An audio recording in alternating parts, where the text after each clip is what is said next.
In each of the following cases, state whether or not the sampling method is fair, and if it is biased, state the type of bias or biases. An interviewer stopped a selection of people coming out of a screening of Star Wars and asked people if they agreed that Darth Vader was a better villain than the vastly inferior Captain Hook.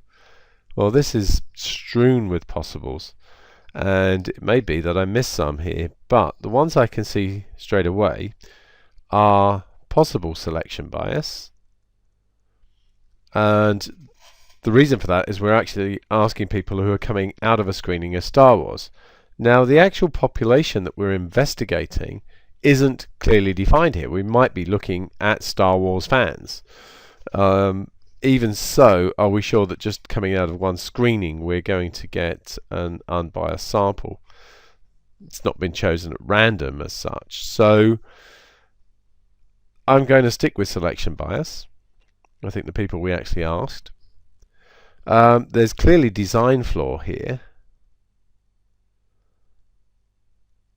The question is leading. They're implying that Captain Hook is vastly inferior. Now, it may well be that all of these Star Wars fans are also great fans of Peter Pan, but we know that it's already skewed towards people who are likely to think that Darth Vader is a good villain.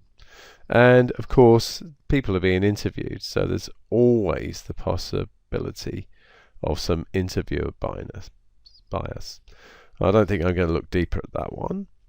So 5,000 homes selected at random from the phone book were called one evening, and the person answering was asked if anyone in the house ate cereal for breakfast.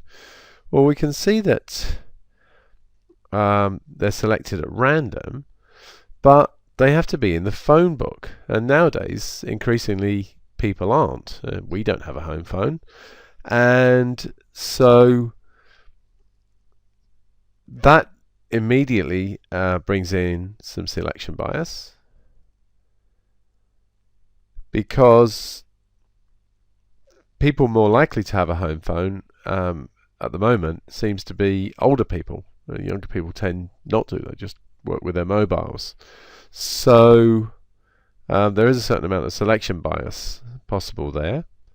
But the other one I would say is a big one here is non-response. They're phoning in one evening, and it's likely that some people will be out.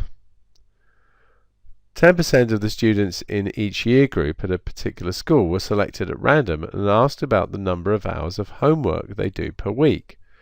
The question on the survey was, how many hours of homework do you do per week?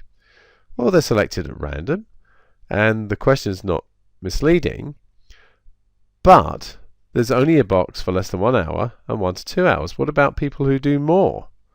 So there's a design flaw here.